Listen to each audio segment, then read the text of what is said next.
In the year 2016, a ragtag group of about 20 or so music nerds gathered together on Twitter and used their combined powers to discuss music and various other topics in the most memey way possible.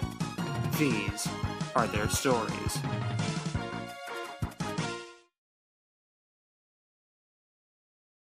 Hey guys, my name is SickabyOT1 and welcome back to the New Musical Republic podcast. It has been a while, and I'm joined today with... Hi, I'm Timmy. Hello, Timmy. And today we're going to be looking at the Billboard 2006 year-end list, going from bottom to top, talking about every song. Because Timmy wanted to do it. Well, I wanted to do it, and Timmy was interested. Mm-hmm. Yeah, you guys were going to do this a long time ago, and I think at the time it filled up, and then I guess never happened. No, we never found the time. But with just two people, I think it's much easier to get it off the ground. Yeah. Okay, so this is going to be modeled similarly to the way TMI Pody did their 2009 and 2010 podcasts. Except instead of going from top to bottom, from the first song to the bottom song, we're going from number 100 to number 1. Sounds good to me. Okay, so our first song is For You I Will Confidence by Teddy Geiger, who is, as most people know, a behind-the-scenes writer for Shawn Mendes nowadays, and this was his only hit. I Barely gave this one a 1 as out of 5. A what? Yeah. I gave this a 1 out of 5, personally. And... well, starting this off right off the bat, controversial. I'm giving it a 4 out of 5. I don't know. I don't know. The sentiment of the song hits me kind of hard, so I don't know. I guess that makes sense. I just found it kind of... No, I get that. It's I don't know. It's definitely a type of song that I get why a lot of people wouldn't like, but I don't know. To me, it has its charm, I guess. Yeah, I mean, technically Geiger isn't really that bad of a singer, so... So there is that. Okay, moving on. Do I Make You Proud by Taylor Hicks, which was on the list I did with Rodrigo. It was mostly because of him, not because of me. I only gave it a 1 out of 5. I guess I'm going kind of surprising again. I'm giving it a 3 out of 5. I didn't really have too many issues with it. It's probably, in my opinion, one of the better American Idol winner songs. Yeah, I don't know. You would know better than me. Yeah, I mean, there are not many of them. I think only something like, I think it's only like 5 American Idol hits, maybe 6. So there's not a whole lot, not a big like pool to go off of. But this, I don't know. I thought it was one of the better ones. A lot of them are a lot blander than this one. Oh God. That doesn't exactly make me interested to check out any of the other ones. Gonna be honest. I don't know. I found it very bland myself. Yeah, no. Yeah, I mean, this isn't that much better than the rest of them, but like, I don't know. Most of them, like, I'm trying to think of what some like examples are. I remember Carrie Underwood's one was kind of boring. Kelly Clarkson's wasn't that great. I think like the one from like 2 years prior to this one was like so forgettable. It went to number 1, didn't even make the year-end chart that year. So yeah, not a great pool. It made number 1, but did not make the year-end. Is that what you said? That was what's it called? I want to say it's called like I Believe by Fantasia. It went to number 1 in like the summer of 2004 and didn't make the year-end. That's probably the most recent instance of something like that happening, because this Do I Make You Proud did make year-end barely, but only at 99. Next is I'm Sprung by T-Pain, which was a holdover from 2005. Oh, was it? I gave it a 2. Yeah. I also gave it a 2. Not a lot to talk about with this one, honestly. That's a kind of a problem with a lot of 2006, is that like the songs I'm passionate about, I'm really passionate about, but then there's a huge chunk that I gave a lot of 2s because I just didn't know what to say about a lot of them. I guess that makes sense. I'm Sprung is a weird instance because what I remember of it is very tuneless. Like, there's no standout melody either in T-Pain's vocals or the production. It's kind of a nothing of a song. Yeah, I remember the part where they actually say "I'm sprung" is kind of catchy. I don't remember anything else though. I'm sprung.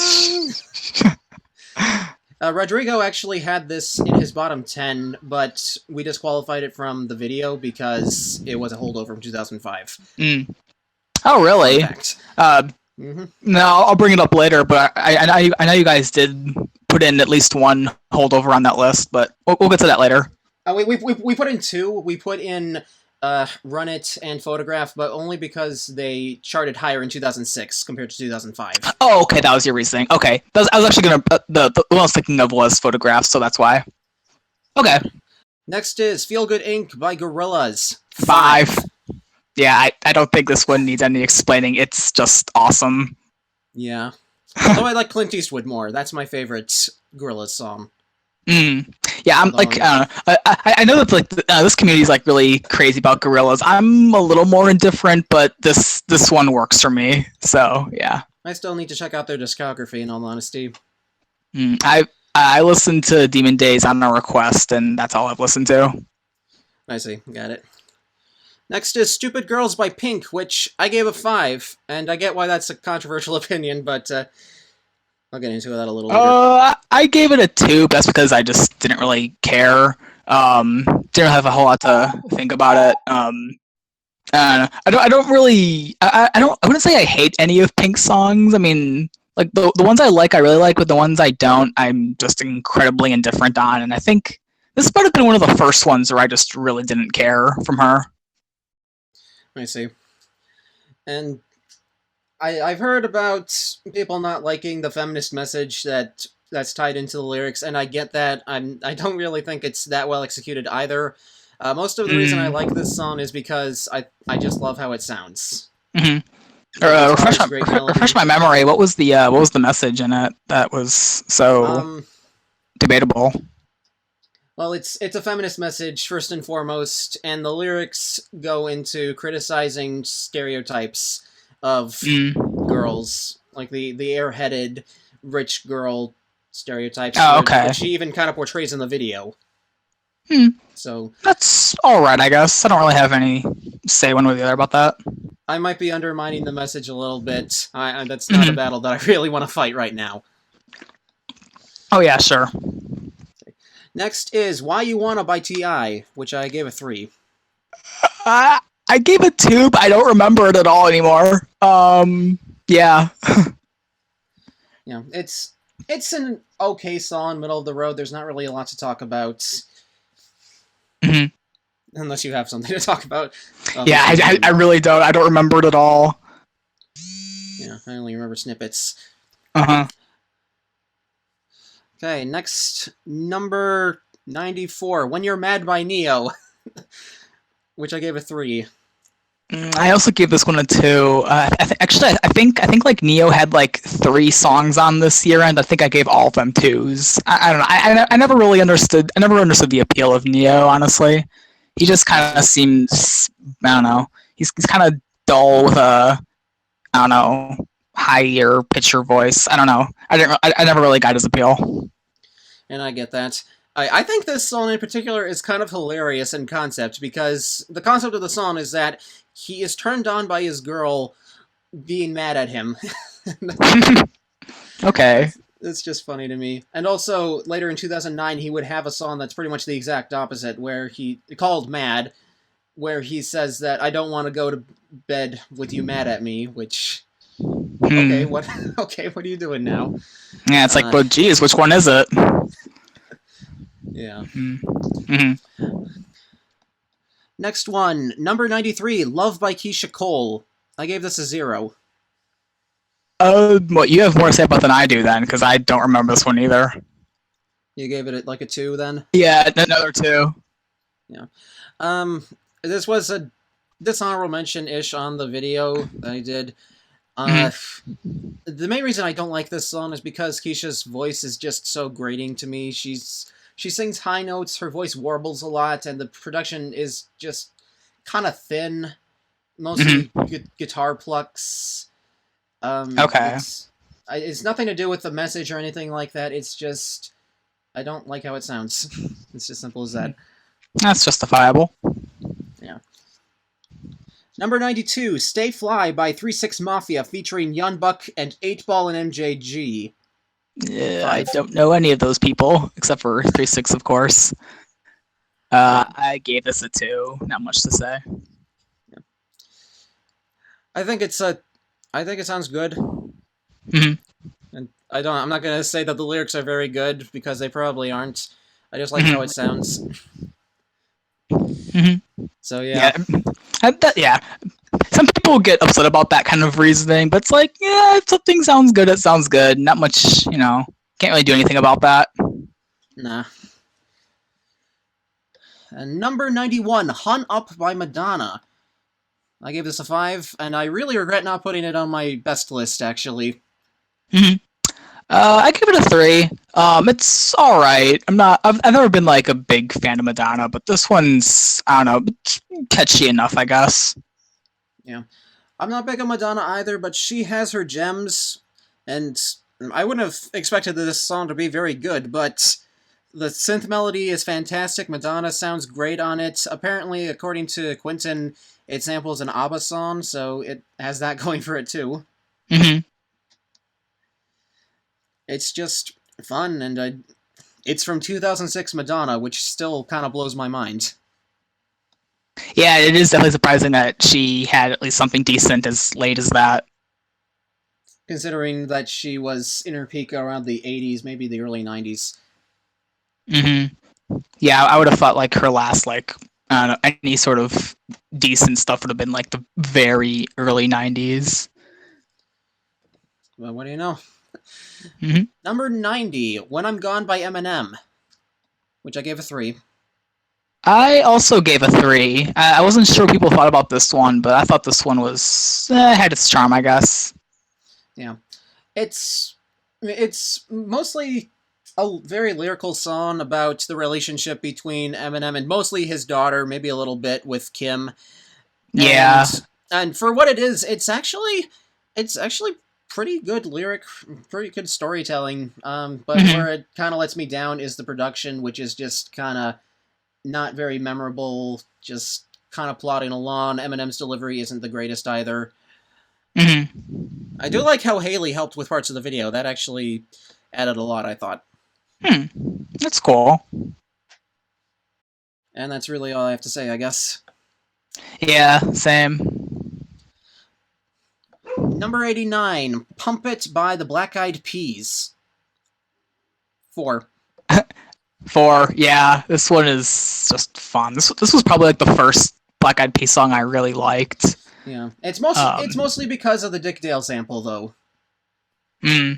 Yeah, I mean, obviously, I would have first heard the song when I was, we were, what, like 11 when this came out, so... 2006, I mean... Yeah, 2006, I would have been 11 to 12. We're the same age. Yeah, so obviously... Yeah, I was going somewhere with that, though. Oh, so I obviously didn't know that it was a sample at the time. So then, fast forward to freshman year of college, I'm watching Pulp Fiction with my friends, and it's like, whoa, that's Pump It at the beginning. What? What? No, that song this was a big... The song is... The movie is as old as we are. Really, 1994. It's a little older than I am, because I'm January of 95. Ah, okay. September 2014. Not... I was born in 2014, everyone. I'm only 3 years old. You have a big vocabulary for a 3-year-old. Yeah, kind of. Number 88, Soul Survivor by Young Jeezy featuring Akon. I think I gave this a 2.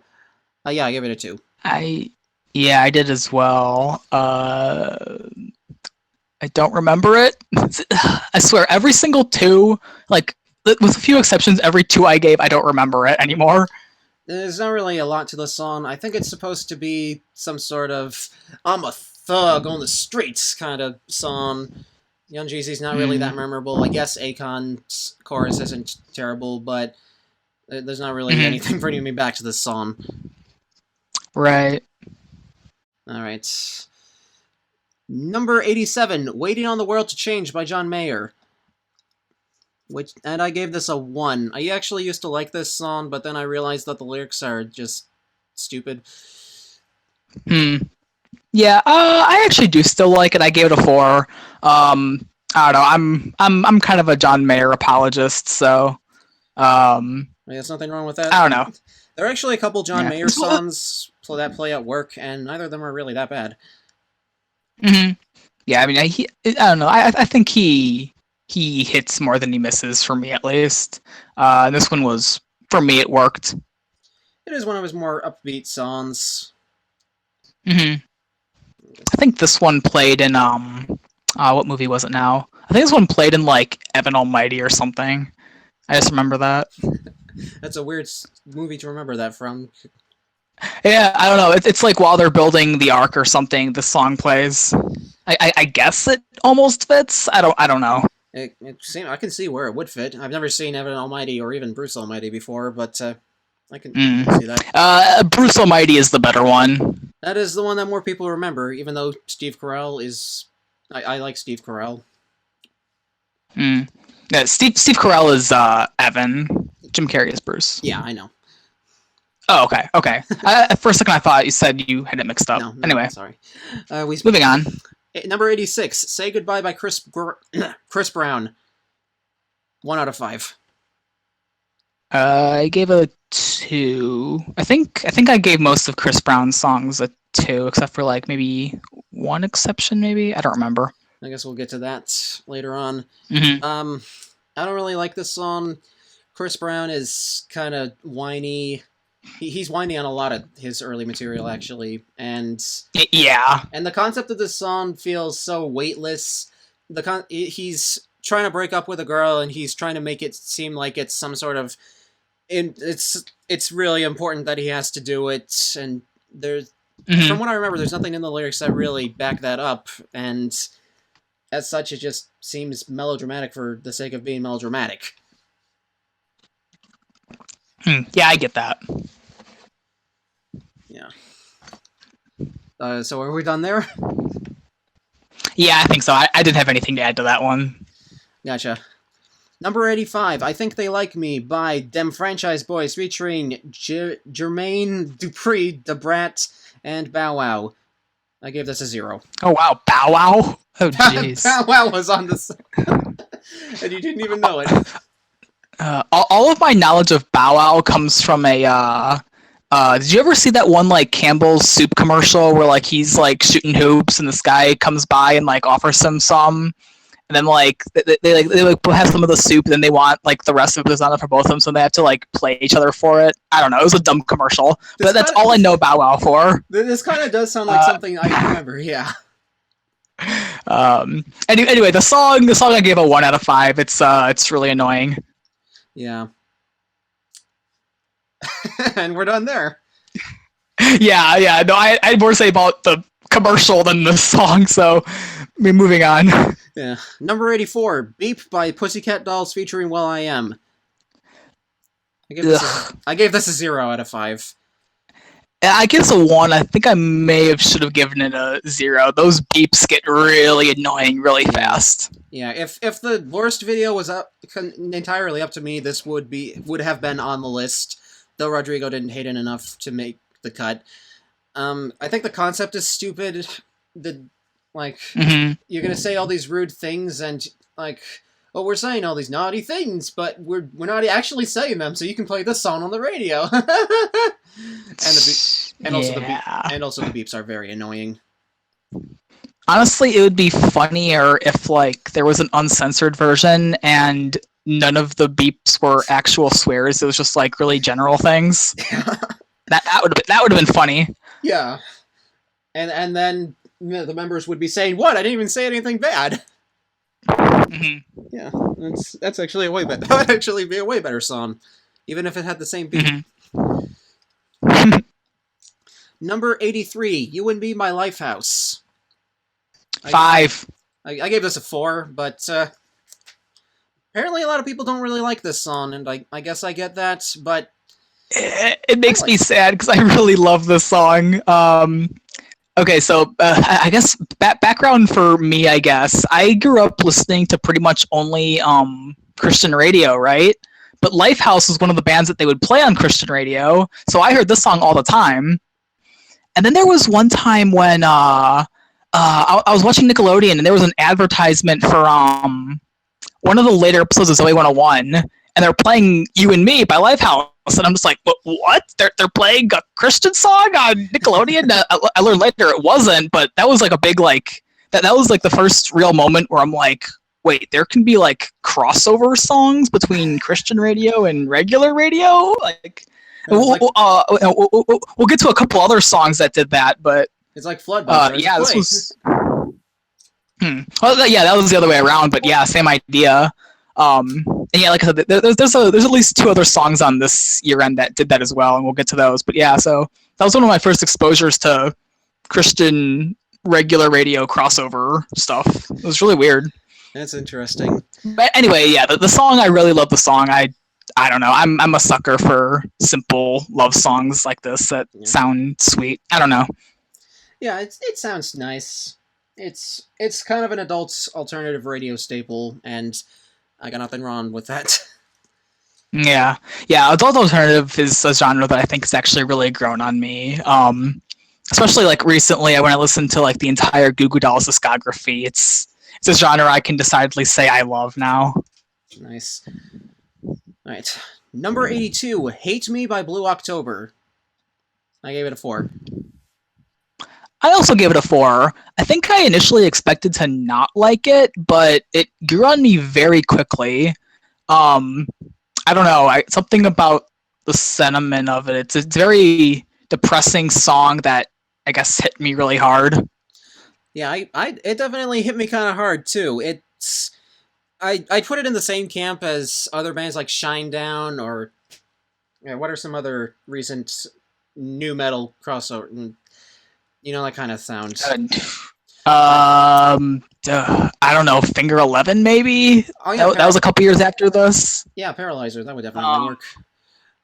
But yeah, a lot of people don't like this, and I get why they don't, for the melodramatics maybe, or maybe the singer's voice, but I like it. Yeah. It sounds kind of awesome. Same. It's heartbreaking. It's kind of shocking to me that it actually crossed over, but okay. Mm-hmm. So I guess we're moving on. Yeah. All right, number 81, "We Be Burnin'" by Sean Paul. I almost wanted to say Shawn Mendes. I gave this song a 4. Mm-hmm.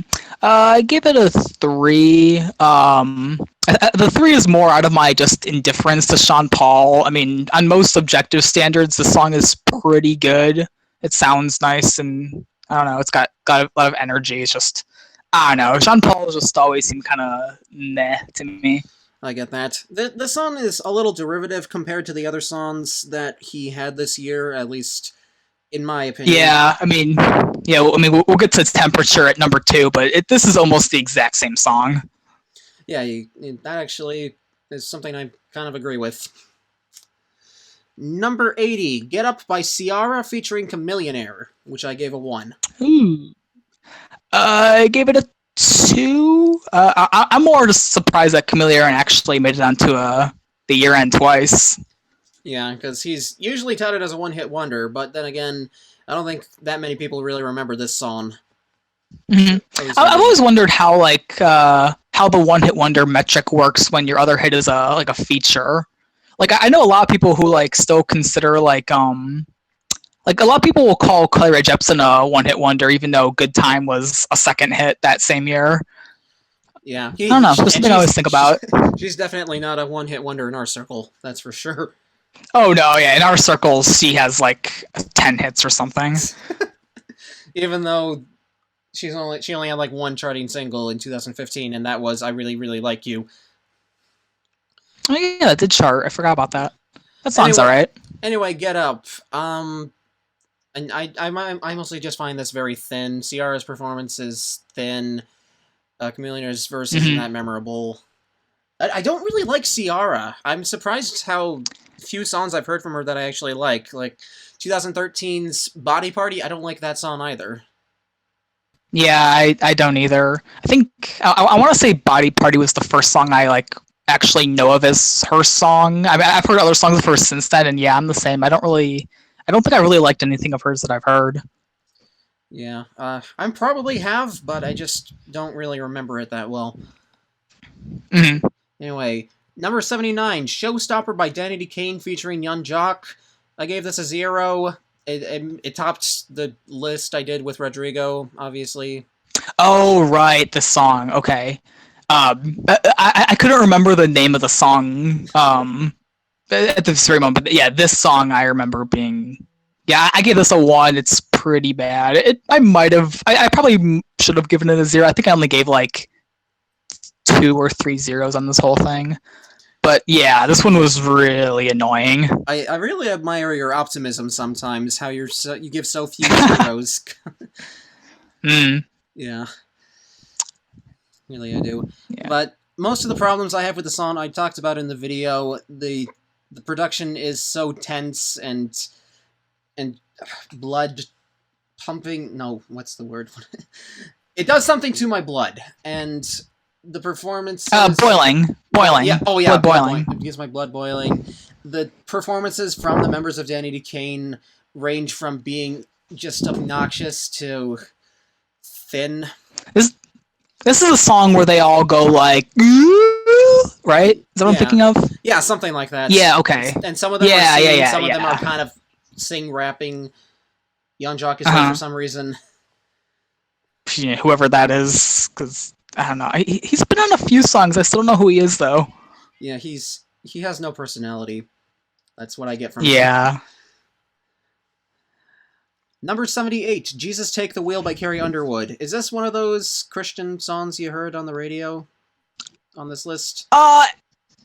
Actually no. I don't think I ever heard any like Carrie Underwood on Christian radio. Probably because of her American Idol background or something, but actually no, I take that back. That's not a fair thing to say because I've heard plenty of American Idol on Christian radio. But no, this song I never actually heard. This was the only connection I have with this song and anything Christian related is I once watched this one Christian stand-up comedian who did a parody of this song called it was Cletus Take the Reel. It's about a guy going fishing. Okay then. Anyway, I give this I give it a 3. I also gave it a 3. Yeah. It's all right. It's all right. Okay. Number 77, Call Me When You're Sober by Evanescence. I was surprised that this made the year end, and I really like it. I gave it a 5. Oh, really? I give it a 3. I was a little unsure of how I felt about it. I don't know, like let's see. In some ways, I really liked how it sounded. In other ways, I thought it was, I don't know, too much, even by Evanescence standards. I don't know. I was really mixed. So I gave it a 3 as a kind of a middle ground. That's fine. That's just fine to me. Although, I would argue that their most over-the-top song was Bring Me to Life. Oh, but that's their best one. I don't know. It is their best one, but it's also their most over-the-top. At least if you ask me. Yeah, I don't know. I guess somehow I thought this one was almost trying too hard even for them. I don't know. It's hard to explain. Yeah, it is, actually. That is very hard to explain. Number 76, Life is a Highway by Rascal Flatts. I gave this a 4. I remember hearing this a lot because it was on the Cars soundtrack. Yeah, I heard it because I watched Cars all the time. I like it. I gave it a 3. I on a good day I might give it a 4. I don't know. Not much to say about it. It's a pretty good cover of an alright song. Do you remember who made the original? Oh, I don't. I think it was in the. I want to say it was in the. I think it was in the 90s, though. I don't remember. Yeah, I do remember. That's something I'll have to look up after this. I have heard the original a few times on the radio before. The bass line to this song is really good. It actually sounds great. So that's most of what I have to say there. Yeah, I think I actually prefer Rascal Flatts' version of this, though. I would agree. singer of Rascal Flatts is more expressive than the guy in the original. Mhm. Number 75, Deja Vu by Beyonce featuring Jay-Z. This is one of my best lists, so I give it a 5. I gave it a 2. I don't really remember how the song goes off the top of my head, but I don't know. I'm not a big fan of Beyonce anyway, so Yeah, I mean, you obviously you have more to say than I do about this song, so go ahead. Actually, I think most of what I have to say about the song I already said in the video. It's all out, energetic. I like Jay-Z's verse. It actually seems like a comfortable range for Beyonce. It's one of the few songs in her mid-2000s era where she's not trying to put a man down. In fact, she's doing pretty much the exact opposite. Mm-hmm. So, yeah. Alright. Yeah, it's a song I still like, even after all the months. Like, when I did my 2011 video, I shortly regretted putting the one that got away on... No, that's Katy Perry. Frick, I can't even remember. Best Thing I Never Had. Yeah, that's the one. Okay. Number 74, Rompe by Daddy Yankee. Oh wait, I know that name. That's He's on Despacito. Yeah, that guy. Oh, wow, he was around 11 years ago. How about that? I gave this song a 3. I gave it a 2. I don't remember how any of it goes though. No. Let me see. I just find it brainless and energetic. It's okay. Uh-huh. A lot better than Shaky Shaky. At least I would argue. Yeah. Mm-hmm. Number 73, Touch It by Busta Rhymes. More specifically, the remix with all the different rappers that Wikipedia doesn't even list. Mm-hmm. I gave this a 5. I just realized, oh wow, okay. I gave it a 1. I don't know, I didn't like it. I just realized, though, on my list that I typed out for this, I made a typo for this one, and it came up as Youch It. Youch It. Like he stubbed his toe right before he recorded the song. Yeah. But yeah, I don't know. I didn't like it, but I don't think I have much to say about it. So, but you obviously liked it a lot more. Yeah, I get why you wouldn't like it. Probably the beats. Is it mostly the beats? It might be. I don't remember. Okay then. I think I like it mostly as a concept of just here's this rapper.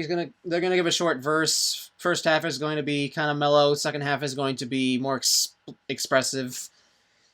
And I kind of like the Daft Punk sample. Is that a Daft Punk sample? Oh, there were. I don't know. I didn't know there was a sample that was notable in this one. It at least interpolates Technologic by... Is it Technologic or... I don't know my Daft Punk as well as others. Yeah, me neither, actually. 72, Too Little Too Late by JoJo. I gave this a 3. I gave it a 2, but I think I should have given it a 3. It's okay. It's I don't know. I guess it sounds nice. Yeah. I remember hearing this song a lot in commercials when I was a kid, I think. I didn't know who the singer was or what it was called. It sounds like something that would be in a lot of like promos for TV shows or something.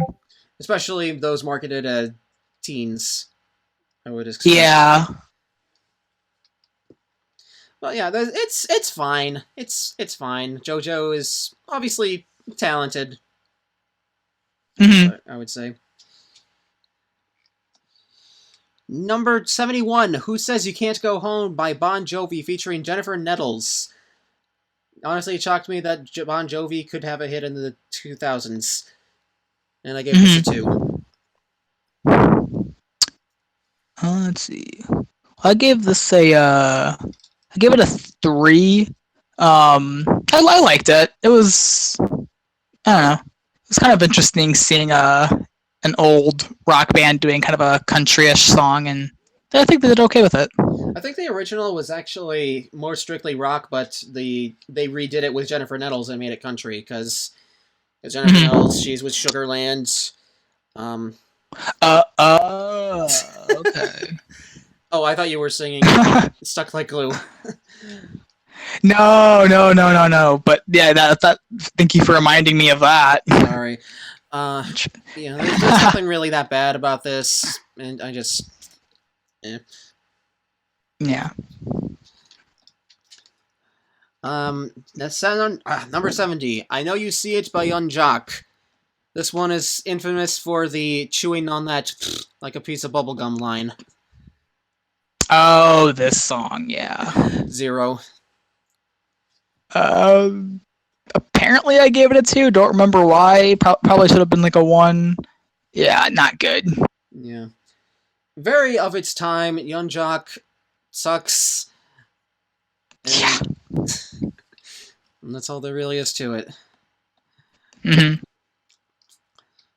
Number 69, Give Me That by Chris Brown featuring Lil Wayne. I surprisingly liked this. I gave this a 4.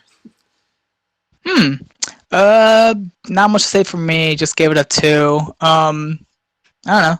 What'd you think?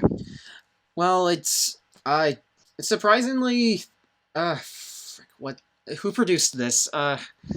Little Scott Storch, yeah. Scott Storch made a surprisingly good beat. It's kind of tense, but it actually plays it up, and it sounds good as a result. Chris Brown isn't as nasally as he usually was around this era, and Lil Wayne is okay, I guess. Oh, okay. So, Alright. So yeah, I actually like this. It's one of my favorite of the Chris Brown songs from this year end. Okay. Number 68, Sugar We're Going Down by Fall Out Boy. 5. Here we go.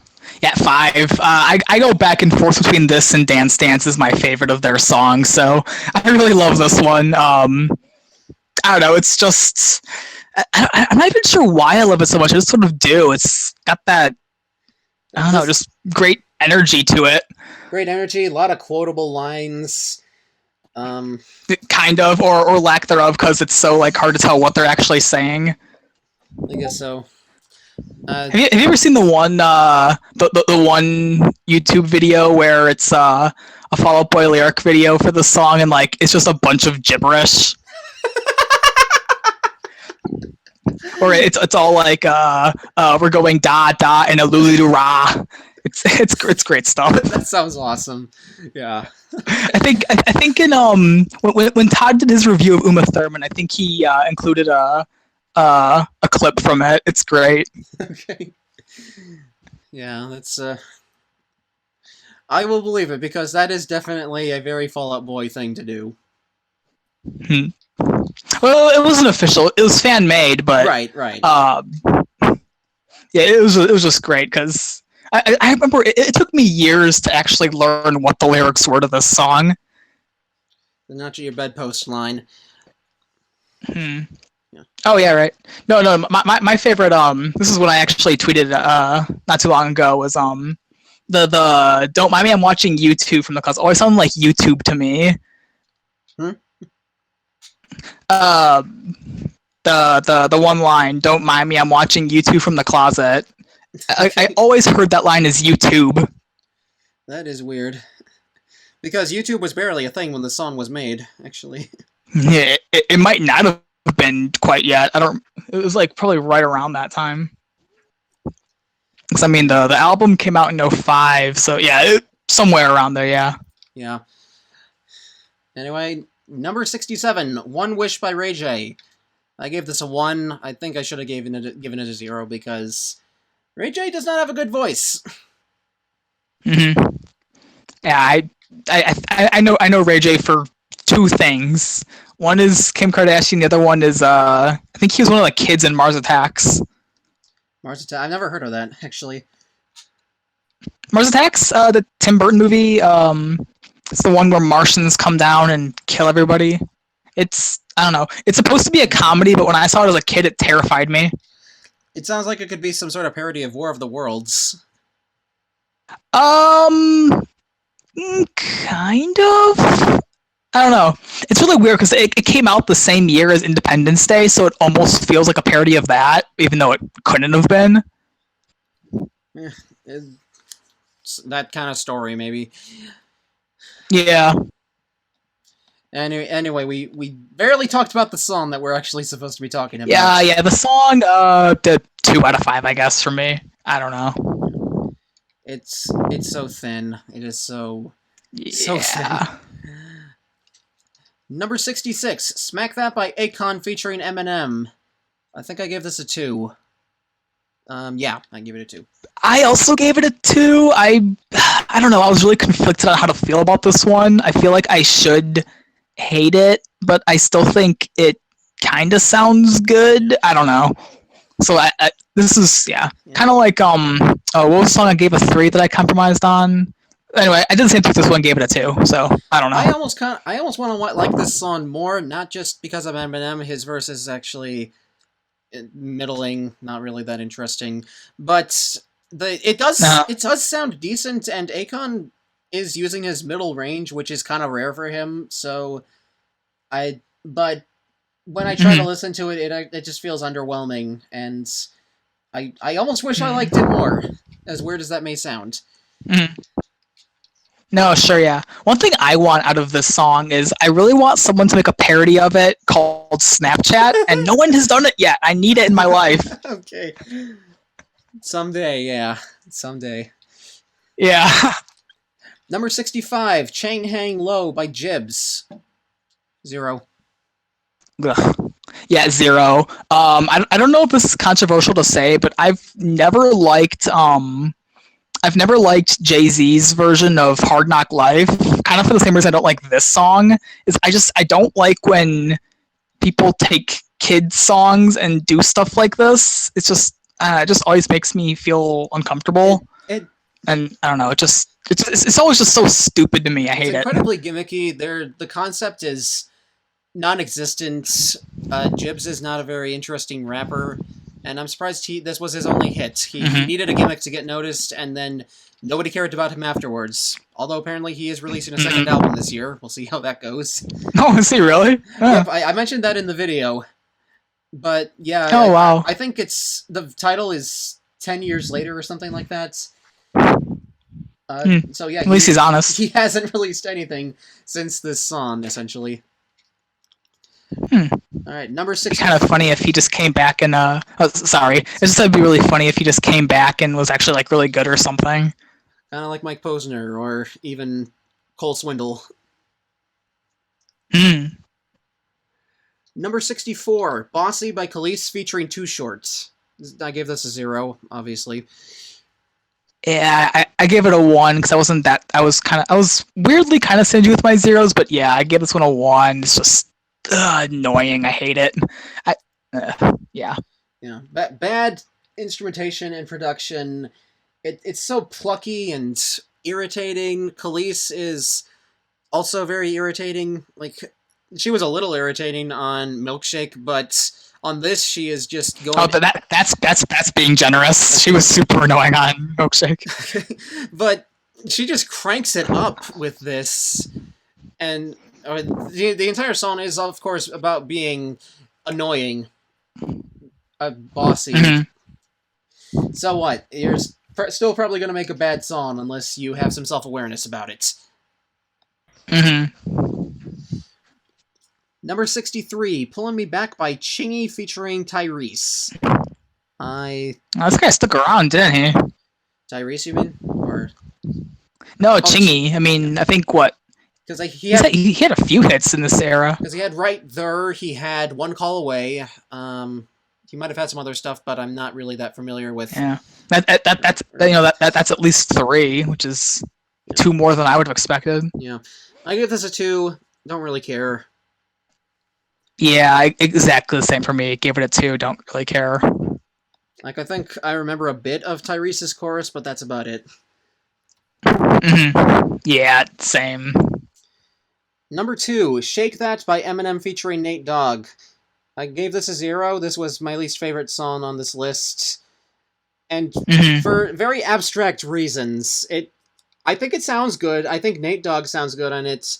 But like I said in the video, this song just makes me uncomfortable, and the video does not help. That's why I asked for Rodrigo to use different footage when we talked about it. Oh yeah, the animated video. Yeah, I feel like I should not be watching it whenever I see it. Just.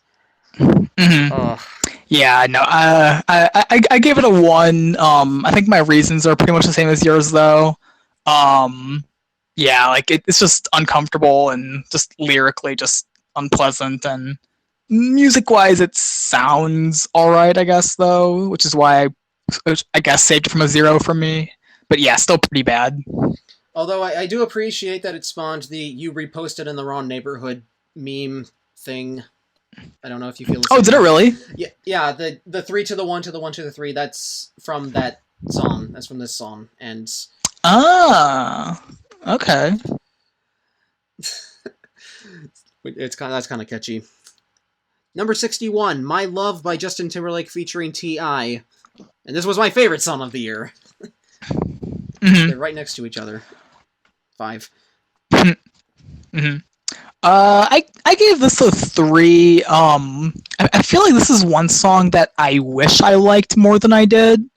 The chorus I really like, but then like the verses are like too slow or something for me. I don't know. And I get that. I really like the production here. I like how Justin Timberlake uses it. I also really like the precursor track to this, which I think is called "Let Me Talk to You." It really is that in the music video? I think I remember it. Yeah, that's in the music video. The first I've heard that. Yeah. Really, that's the only way to listen to this song, just by listening to those tracks one after the other. Mm-hmm. Yeah. Let's see. Number 60, "Unpredictable" by Jamie Foxx featuring Ludacris. I gave this a 3. It's okay. Yeah, I gave it a 2. I don't remember it. That's gonna get old really quick. Yeah. If it hasn't already. Yeah, whatever. It's on the fly. It's okay. Oddly enough, "Unpredictable" is actually kind of predictable as a song. Yeah. And I guess that's all I really have to say about it. Although, Jamie Foxx sounds alright. Ludacris sounds alright. It's okay. Mm-hmm. Number 59, "Shoulder Lean" by Young Dro featuring T.I. I gave this a 2. I also gave it a 2. It's basically just lean back, but even less interesting. Yeah. It's like, shoulder leaning doesn't even sound like that interesting of a dance move, because this does seem like it's supposed to be a dance song. It totally does. I mean, what else you could do a shoulder lean for? I have no idea. Which number am I? 58. Number 58, "There It Go, the Whistle Song" by Joel Santana. Yes. 1. Yeah, it's super annoying. Yeah, there's pretty much 4 elements to the song: the whistling, the little synth thing you can barely hear, the thudding percussion, and Joel Santana himself. It uses a gimmick, and it does nothing with that gimmick, and that's the kind of song that just drives me insane the most. Mm-hmm. And I don't even mind whistling that much. There are a few songs that I could probably name that I really like with whistling, like "Lush Life" by Zara Larsson. But it shouldn't be, it shouldn't be the only thing happening in your song. Right. No, absolutely. Number 57, "Black Horse and the Cherry Tree" by KT Tunstall. And I gave this a 5. I gave it a 3. I used to really not like this song for some reason. I'm not entirely sure why. But yeah, in doing this, I bumped it up to a 3 because I figured it wasn't really anything objectionable. I will say that I greatly prefer her other song that wasn't a hit. Suddenly I See. That song is significantly better. I love it so much. Yeah, that is a great It should have song. been a hit, but it wasn't. Yeah, that does make me sad. Although I really like this. Mhm. I like the acoustic guitars. I like KT Tunstall herself. I like how ridiculous the lyrics are because they really make no sense whatsoever. Yeah, I have no idea what the song is about. If it's about anything at all. Probably not really anything. Number 56, Do It To It by Cherish, or is it Cherish? I have no idea. Featuring Sean P. Not Sean Paul. Sean P. There's a difference. Yeah. This Sean P guy showed up like twice on this year end. Whoever he is. I think his last name really is Paul, but I think he abbreviated it to P to not confuse anyone with Sean Paul. Anyway, I give this song... He should have. Could have gotten more hits that way. Maybe. Anyway, I gave this song a 1. I think I should have given it a 0, though. Yeah. For me it was 2. Probably should have given it a 1. I remember it being pretty annoying. Mm-hmm. I think Sharish, I think it's supposed to be a group, or maybe it's one person, but it's annoying. The synths are just designed to be annoying. The concept, the video doesn't help matters either, because it's basically this cliched, okay, don't you go throwing any parties or seeing any boys, and then they totally have a party and see boys. It's like... Nah. It's just so childish and... Yeah. Number 55, So What by Field Mob featuring Ciara, and not Pink. I actually found myself liking the song more than I think I should, and I gave it a 4. Although... I gave it a 2, but I don't remember why. Let's see. That's your default response, I guess. Yeah, it kind of is. I mean, when we get to the top 50, I'll have more things to say about more of the songs. But for some of these like back row songs, it's a lot of empty, like kind of blanks on. And I get that. And on some level, I do find this song kind of thin. But on another hand, I actually really like the melody, even though it's only 2 notes. It sounds good, I think. And Ciara doesn't sound half bad on it either. It's all very smooth and it's nice. Sure. Although it's not something I really return to that often. Yeah. Number 54, What's Left of Me by Nick Lachey. What's this guy in American Idol? I don't actually know who he is. This was a song that when I came across it, I didn't recognize anything about it. Yeah. I think I gave it a 2. I gave it a 2. Yeah, I give it a 3. It was okay. This definitely seems like a song that if like our friends came across it, they would all despise it. Rodrigo really did not like this song. Yeah, I can picture a lot of people just hating this. I personally think it's fine. Not something I really like, but it gets a pass from me, I guess. I mostly found this generic, like a generic pop rock song. It's like, I want it's a relationship and get invested in it. Yeah. So yeah, I didn't really like it. Number 53, Far Away by Nickelback. I gave this a 2. It's actually my favorite of the Nickelback songs on this list. Oh, is it really? Yeah. I guess spoilers. It's not my favorite of Nickelback songs on this list, but I still gave it a 4. I don't know. Why do I like this song? I just kind of do. There's something about like songs that it's hard to explain. Something about like some sort of like atmosphere, I guess, to it that I like. I can see that. It's more, I don't know. It's more rooted in acoustic guitars than the rest of All the Right Reasons. Yeah, honestly, it honestly kind of comes the closest to them ever doing a country song, I feel like, and that's kind of the charm from it, I think, for me. I guess so. Now, I don't mind this song very much because it has an actual emotional core that I can kind of get invested in, although it is... Yeah, that's kind of, I think, where I'm coming from, too. It just seems more emotional than other Nickelback songs. Yeah. It is a little shallow, though, but it doesn't sound that bad, so I gave it a pass. Mm-hmm. What is next? Number 52, You and Dat by E40 featuring T-Pain and Candy Girl. 1 out of 5. This song is so embarrassing. Yeah, I gave this a 1 out of 5 as well. This was... I think the only reason people remember it now is because Todd made a mention of it when he was talking about I Don't F With You in his 2015 video. Yeah, because E40's on both songs, right? Yep. Pretty much. Yeah. This is just... What the hell are you doing? You're too cool for this, E40. Come on. Number 51, Sexy Love by Neo. I gave this a 3. I gave it a 2. This, I don't know. Like I said before about Neo, I just don't get it. Yeah, I really have nothing to say about this. It's R&B. It's R&B about sex, and it's not really that disgusting. So yeah. Okay. Mm-hmm.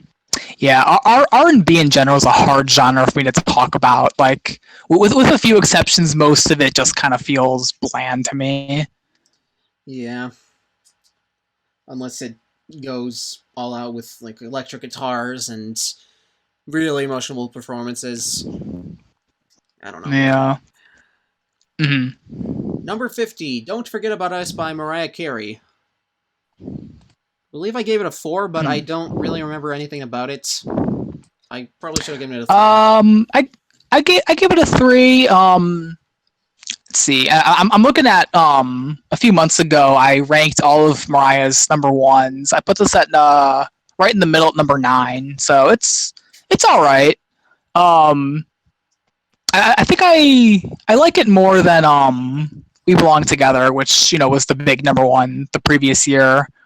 And I actually have never... It's solid. I've never heard We Belong Together. That might sound alien to some people, but I don't think I've ever heard that song. At least honestly, I never heard it until I actively sought it out, so... I'm just not very familiar with Mariah in general. Pretty much just All I Want for Christmas Is You and Obsessed, and that's mostly because I recently went through the 2009 Billboard list. Let's see. Out of her songs, like I said, I heard all of her number ones and ranked them all. I would say her best ones are "Always Be My Baby" is her best song, and then "One Sweet Day" is actually really good too. That's the one that holds the record for most weeks number 1 at 16. So yeah, those 2 songs are probably her best. Chainsmokers should have been able to take over. We're gonna make people angry by saying that. Yes, we can only dream for such anarchy. Number 49, "Savin' Me" by Nickelback. I gave this a 0. I know you probably like it. Yeah. This is one of for me. This is one of their lesser songs. I mean, I've said before, I'm kind of a Nickelback apologist. I gave this a 2. It just kind of I mean, it's definitely recycled from other Nickelback songs, but oh, definitely. It sounds okay. I mean, if they're gonna recycle things, they should recycle the things that were okay in the first place. So like that criticism only goes so far for me. Like the yeah. The reason I really don't like this song is because of how sludgy it is. I don't like the chorus, especially because Chad Kroeger just sounds like he's doing fake anger, fake depression. Mm-hmm. It seems like a song that's kind of pandering to the Linkin Park. I want to say Shinedown, but I don't think they were a thing in 2006. That sort of demographic. And I can picture what you're talking about, and I can hear it. Yeah. Number 48, "Dirty Little Secret" by the All American Rejects. 4.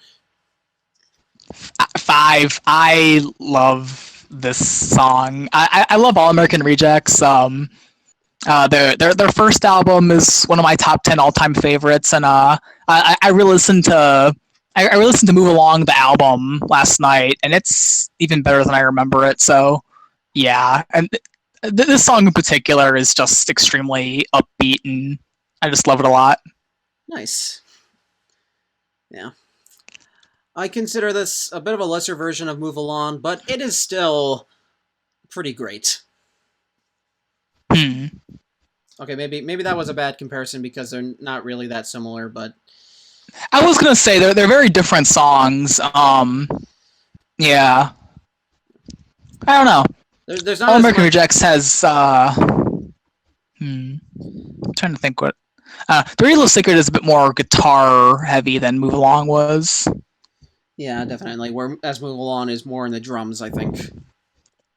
Yeah, Move Along doesn't have that like great opening riff that Dear Little Secret has, and I think this was on my 2006 best list. My top 4 songs are by 2 artists. This song was on number 3. Nice. Anyway, number 47, What You Know by T.I. I think I gave this I gave it a 4 for some reason, which is weird because the version I heard on YouTube, it actually has very bad audio quality, and I want to believe that it doesn't actually sound like that. I give it a 2. I don't know. It was just sort of a thing. It exists. Yeah. I guess we're gonna move on. We barely said anything about that. Yeah. This I, honestly, until I went through the list, I didn't even know T.I. had songs this early. Yeah, I don't know that much about T.I. Yeah, but he showed up I on think this a lot list of a people do. lot. He had like A lot more than I would have expected. Yeah, because like I mean the most of the songs I can think of his are from like 2008. So like with the Dead and Gone. Actually, that was 2009, wasn't it? yeah, like 08, 09. So like Dead and Gone, Whatever You Like, the one with Rihanna, Live Your Life. Yep, that one. Yeah.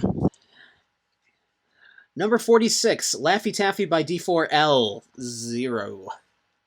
0. Yes. It's not only is it annoying, but it's gross and yeah. Like that's not really a good analogy. If you're going to use a candy analogy, stop first and foremost. But second of all, what sort of sense does a Laffy Taffy even make in the realm of innuendo? Yeah. Also, the beat. Yeah, Laffy Taffy. It's like it's like they ran out of analogies, so they just went with okay. Well, Lollipop was a hit last year. We can do another candy. Laffy Taffy. Here we go. And also, the beat is atrocious. Mm-hmm. I think also this was like the first hit of like the first number 1 of 2006 or something. Way to start things off on a thing. Yeah, I think the actual first one was a holdover, but then this was the first one right after that. But yeah, that sounds about right. I don't remember what was number 1. It doesn't matter. Number. Yeah, I have no idea. Number 45, Walk Away by Kelly Clarkson. 3 or 4, I think. Yeah, I gave this a 4. Yeah, I gave it a 4 as well. This was pretty good, actually. I don't know. I mean, this was still from her breakaway era where she was more upbeat and fun, so this was good. Yeah, I definitely appreciated this. I remember hearing this song, or at least snippets of it, a long time ago, and I was actually a little surprised to find that it was Kelly Clarkson who did it, and that it was called Walk Away. Would have expected a different title. But it sounds commanding, it sounds confident, the guitars are good. It's a good song. Mm-hmm. Oh yeah. I mean, it was back when she still had some sort of personality in her music. Although I really like Piece by Piece, I will say that. Do you?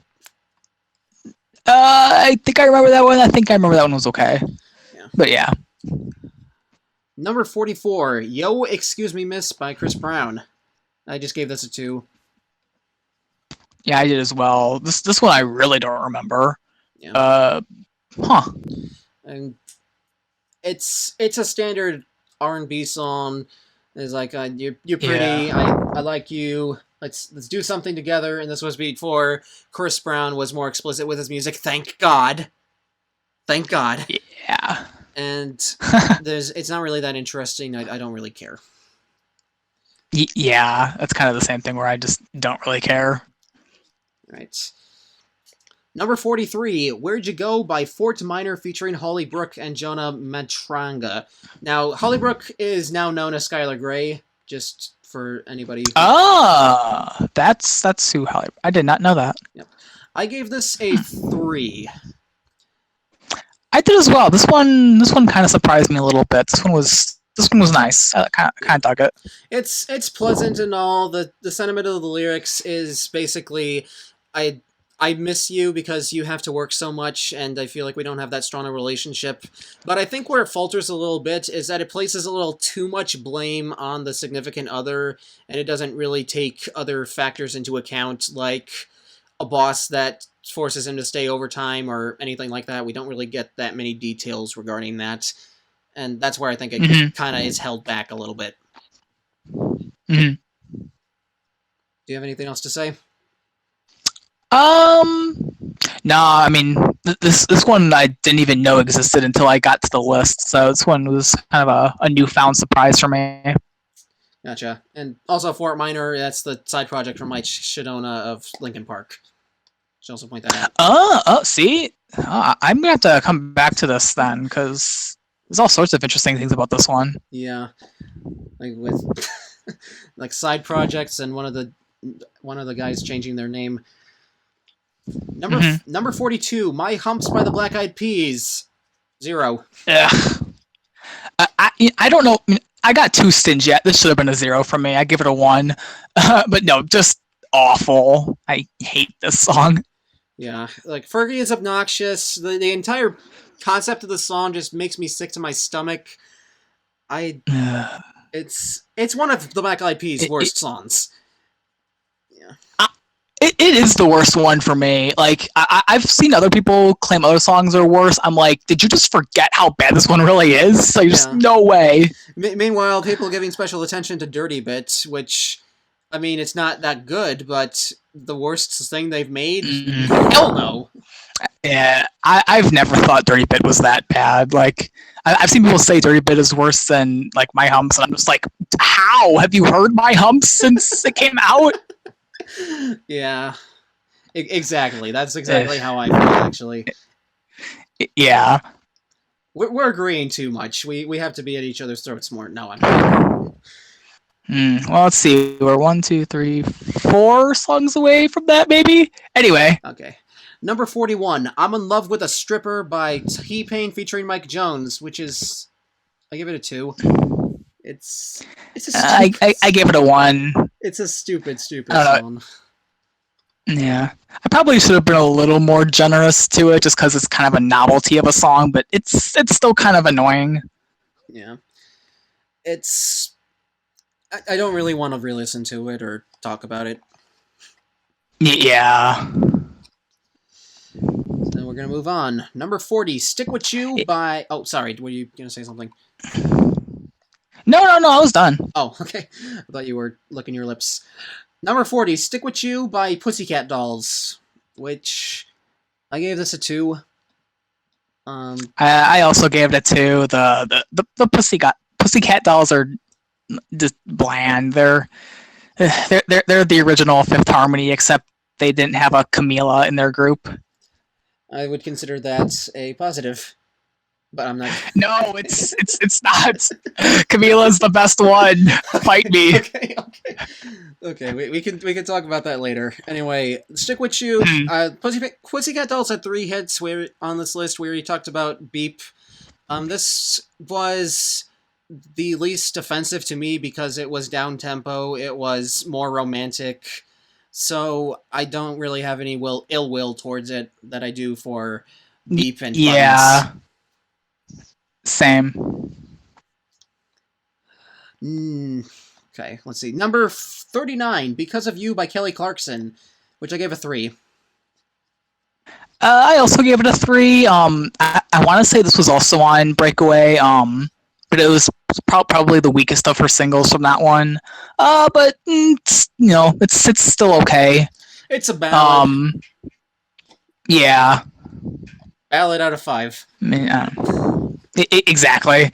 But yeah, I mean, it's still all right. I mean, it's not as bland as she would get later, so I'll take it for now. Yeah.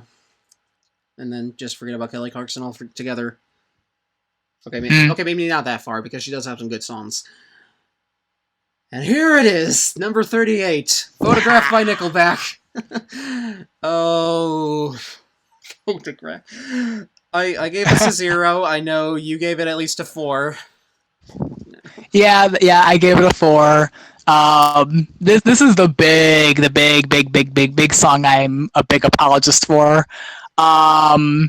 Okay, some backstory as to why it's even a part of my life at all. So at the end of every school year, at my high school, we have this thing called the senior slideshow, right? Where it's the whole school comes into the gymnasium and they have this whole like video that plays, and it's a bunch of like just pictures of like the senior class as they were like growing up and everything, and it's all really sentimental, and they like play clips of a bunch of songs, and every year they'd always play a clip of Photograph, right? So I don't know, I just always have that association with it attached in my head of that kind of, I don't know, sad, sentimental, that kind of stuff. And this in general, I'm a sucker for stuff about nostalgia, and so I don't know, Photograph just really works for me, I guess. But obviously, I know that almost literally everyone else in the world hates it. But I've accepted that. Yeah, I don't have an issue with you liking it. Obviously, I mean, it's not offensive or anything. I just hate how it sounds. Sure. I don't want to sound like a jerk after you poured your heart out there, so I'm not gonna. No, it's fine. I get it. It's really a song I didn't really have much to say about. Anyway, number 37, "When You Gonna Give It Up to Me" by Sean Paul featuring Keisha Cole. Yeah, I gave this a 5. That's probably overrating it a little bit. I probably should have given it a 4. Yeah, this is actually weird because usually Sean Paul's songs are more memorable to me. This one, I'm having a hard time recalling now. I gave it a 2, but yeah, that's weird. Yeah, like I said, usually Sean Paul's a lot more memorable. I see.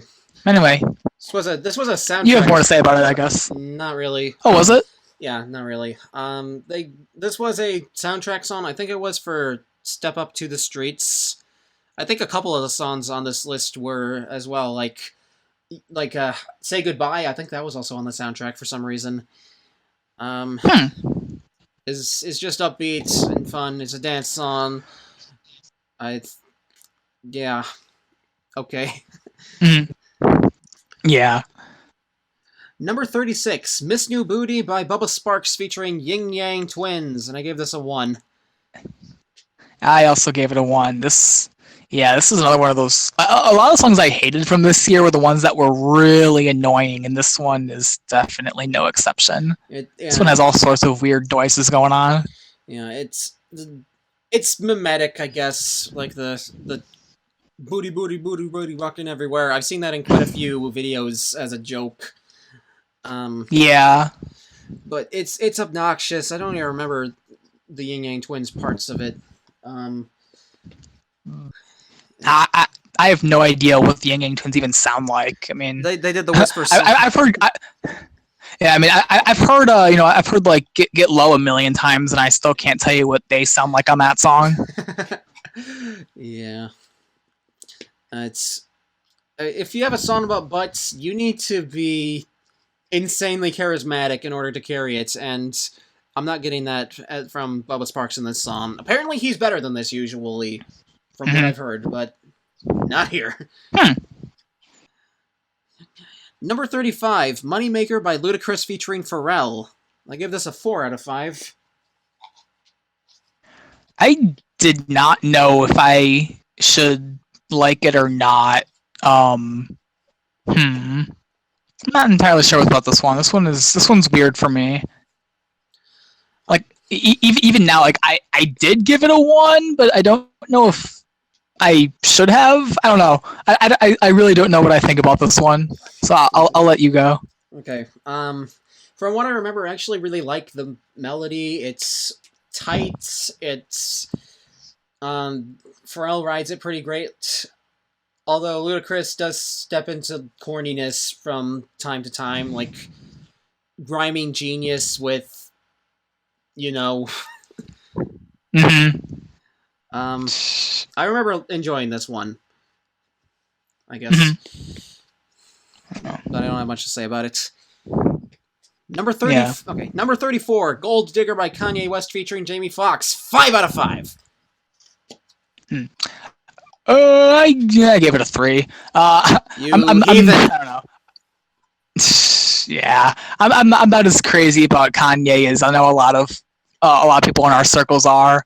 But this one's all right. It's good. I don't know. I'm largely indifferent on Kanye, and there's other singles that were hits that I like more of his than this one, so it's all right. Gotcha. I'm not a fan of Kanye either, although I admit I need to dive into his discography more to really give that fair of a statement. But I really like this. Sure.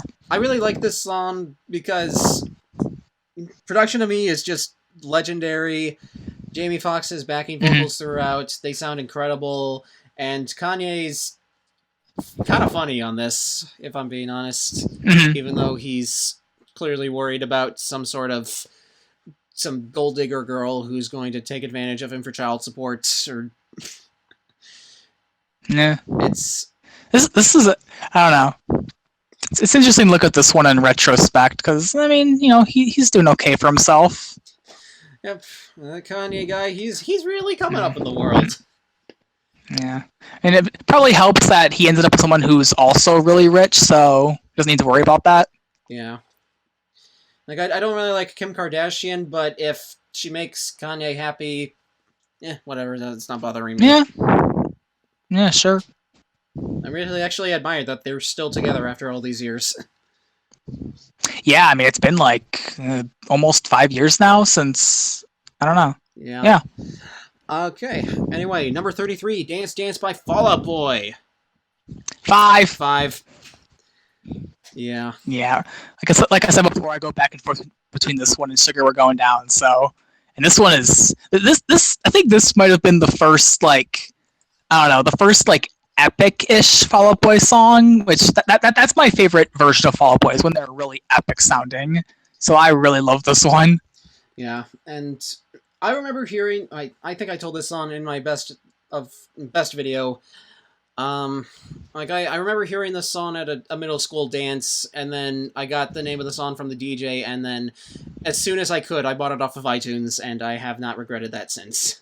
There are a lot of songs I regret buying off of iTunes as a kid, and that's not one of them.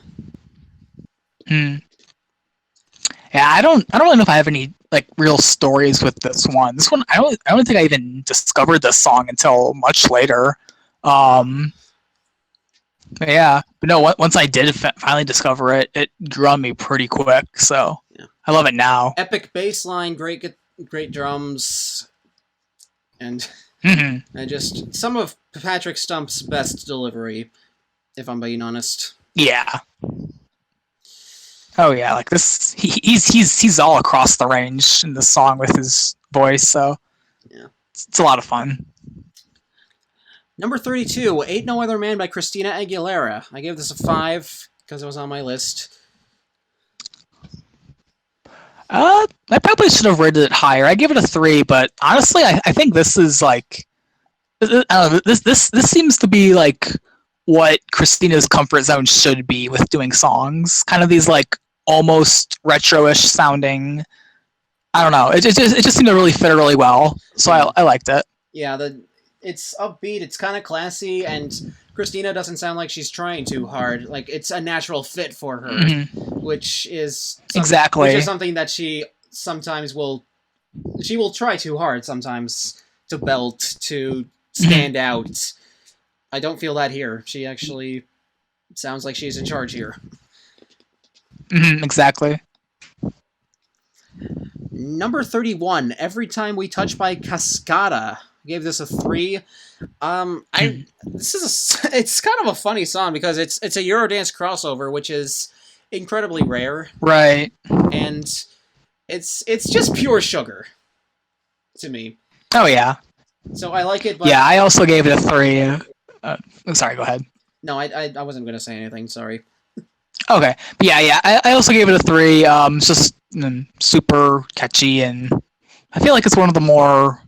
It seems to be like one of those songs that everybody knows. So I don't know. Yeah, it's pure sugar, like I said. Yeah. Okay, let's see. Number 30, "Lips of an Angel" by Hinder. Oh God. 0. Well, 1. Yeah, it's.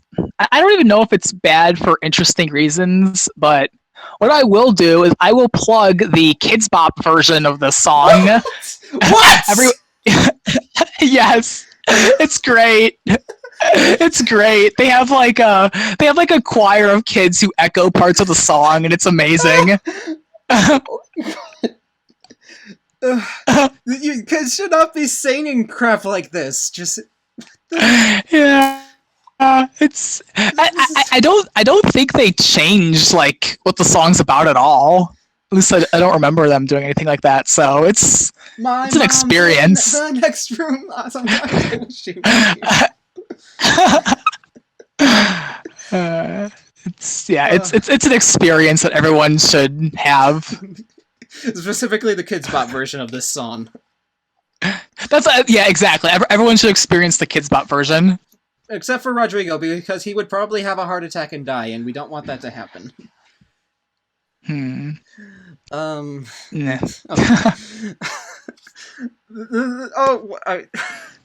I'm still laughing.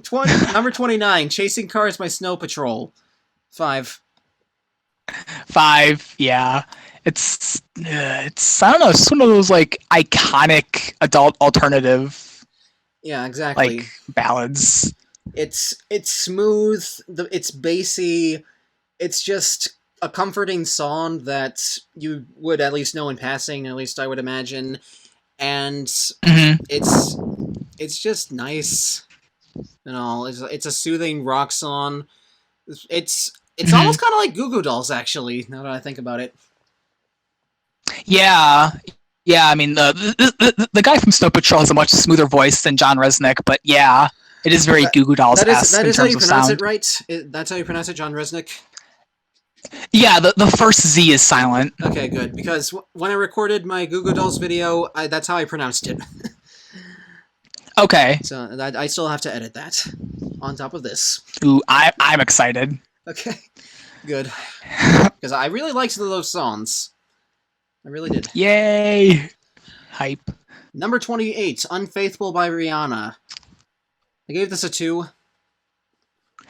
I also gave it a 2, and I think a lot of it is because I really like what's her song from 2008? Take a Bow. I really like Take a Bow. Oh. No, to Take a Bow. I really like Take a Bow, and it's so this song upsets me more because it's like the exact opposite of Take a Bow. I don't know, because like Take a Bow is about her like just like stomping on a guy who cheated on her. So then for her to also have a song about her being the cheater and like being like kind of unapologetic about it, just I don't know, makes me not like this one. Do you think this song was the inspiration for "Famous Girl" by Chris Brown?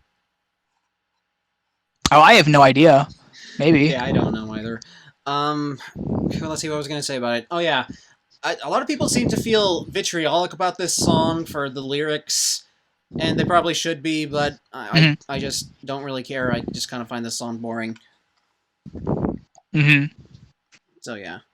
Yeah, that's the other thing about it. It's just kind of really slow. Very much. Okay. What is next? Number 27, "How to Save a Life" by The Fray. I gave this, I believe, a 5. Yep, 5. I definitely gave it a 5. This is I want to say this is number 2 on my best list. The Fray was another band that Christian radio would always play. So I heard How to Save a Life and Over My Head all the time as well. Yeah, I've just always loved this one. I really love the piano and everything, and I don't know what people think about Isaac Slade's voice, but I've always really liked it. I can see some people just all around a really nice sounding song. I can see some people finding his voice weak. I don't know. I like the Frey songs that I've heard. They also did a cover of Kanye West's "Heartless," and that was actually. Did they really? Yeah, it was actually kind of good too. Oh, I'm gonna get to listen to that. It's interesting. So yeah, I pretty much have the same thoughts as you do. This sounds pretty beautiful, heart wrenching. I don't think you mentioned that part actually, but that's what I think about it. No, you're right though. It is. I mean, it's very emotional. Yeah, a lot of the Frey songs are really just about a guy who's miserable. Like all four of their year-end hits, they're pretty much the exact same lyrically in that regard. Yeah. I mean, you found me is a little different in terms of how it sounds, but yeah, I totally hear what you mean. Mm-hmm. And speaking of which, number 26, "What Hurts the Most" by Rascal Flatts. I gave this a 3. I feel like I might like this more if I grew up with it, but I didn't. Mm-hmm. Yeah, I also gave it a 3. It was just kind of all right. Yeah, I can see where this would mean a lot to some people. I think Houston really loves this song in particular, and I can see that. This seems like a song I should like, but I don't get sucked into it as much as I do with the Frey, and I think part of that has to do with how on the verses it just goes through a 3-note scale over and over again, and that you can try a little harder, I think, with your melody. I know nothing about melodies, so I'll take your word for it. Yeah, I pretend to, I guess you could say. Number 25, "Lean With It, Rock With It" by Dem Franchise Boys, and surprisingly no one else. I gave this a 0. Yeah, I give this a 1. Just another really annoying one. It's pretty worthless. But it did inspire "Holding On To You" by 21 Pilots, which is one of my favorite songs from those guys. So, interesting. All is forgiven, I guess. Because the last no, sorry, go ahead. Because the last third of that song interpolates the chorus to that song and uses it to criticize repetitive writing in pop music, and it's explosive. Yeah. Yeah, no, I'm glad I let you finish there because the whole repetitive thing. I feel like a lot of the mid to latest 2000s hip hop was all very kind of annoyingly repetitive, with the song, and the next year when we get Soulja Boy onto the scene, it's just all kind of that whole mid 2000s cell phone ring rap. I don't know. And now ringtones aren't really a thing anymore. No, I really did not. Yeah, that was. I really did not like this year for rap. There were very few rap songs from this list that I enjoyed. As I said in the video. Yeah, same. A lot of. Yeah. Although probably why I don't remember. When I look back at middle school year music, I just think of all the really annoying ringtone rap that was just dominant. And speaking of which, number 24, "Snap Your Fingers" by Lil Jon featuring E40 and Sean Paul. I gave this a 3, but I feel like I should have given it a 2. I did give it a 2. I don't know. I feel like this song would be annoying hell if it came from anyone other than Lil Jon, who's... Yeah, that's kind of what I was thinking too, where I think in some ways Lil Jon may have actually saved this from being worse. Yeah. Because the beat is kind of thin, and Lil Jon's really the only thing keeping it afloat. Uh-huh. It's very of its time, crunk. Yeah. Which, I mean, it isn't necessarily a bad thing, but just kind of is what it is. Mm-hmm. Number 23, Danny California by Red Hot Chili Peppers. Hell yeah, 5. Here we go. Yeah, 5. Love it. This song is very much a part of my childhood. Like, I didn't say this in a video, but for some reason, my mom and my brother got the habit of singing the chorus as helicopter recipes, grilled cheese sandwich, mama, please. I don't know. I don't know how they got that, but that's how what it is to me. Helicopter recipes. Yeah. Yeah. This song is just to me, it's just very epic. Like, I don't know, just one of those songs that just every moment in it feels huge to me. And that's just makes it an experience. Yeah. I really like. No, I think. Go ahead. I really like the guitar solo at the end. It's just insane. What John Frusciante, or however you pronounce his name, how John Frusciante. How John Frusciante plays. Just how all of them play, really. It was just nice to see that the Chili Peppers had like a big epic hit in 2006. In the top 30 of the range, no less. Yeah, I don't think this was their last hit, but I think what Snow was. But for this one, it was their last album to have any hits. So yeah, nice big hurrah. Now, I was crushed when Dark Necessities didn't stick around last year because I really loved that song. I did too. Like it took a bit to grow on me, but once it did, it really did. Yeah, man.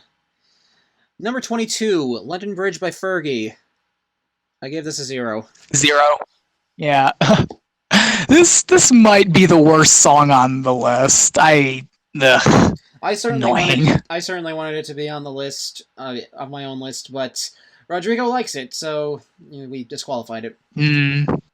That doesn't surprise me. It does seem like his kind of song. Yeah. Anyway. The horns are squonking and annoying. Fergie is obnoxious. The metaphor doesn't make any sense. It just feels kind of broken to me. Yeah. But just. But on a much lighter note, number 21, Move Along by the All American Rejects. 5. 5. And now we move on to my favorite song of the entire year. Yeah, this 5, obviously. I love this song. I don't know. I want to say, it's actually really funny. This and the next song we're going to talk about are the first, 2 music videos I can really remember seeing. I saw them both on TV, actually. Oh, nice. And the music for this one is actually really cool. How it, goes through, a whole bunch of, 1-second shots of, him. It's neat. Yeah. I hadn't seen the music video until I listened through the year end, and just it's probably my favorite music video on this list, just for how creative it is, how it's shot, just the look on, I don't know the guy's name, but the singer's face as he's singing that. I mean, that's exactly how I would think he should look when singing that, because this is a desperate as hell song, and yeah. It's also just a really emotional song. Yeah. It's desperate. It sounds incredible. Yeah. Yeah. I already let out what I thought about it on that list. Number 20, I Write Sins Not Tragedies, also known as Closing the Goddamn Door by Black Panic at the Disco. I give this a 5. I probably should have given it a 5. I ended up giving it a 4. I'm not. I don't know. I'm not a big Panic at the Disco fan, but I can admit the song is pretty great. It's almost a psychotic trip into the mind of Brendan Urie.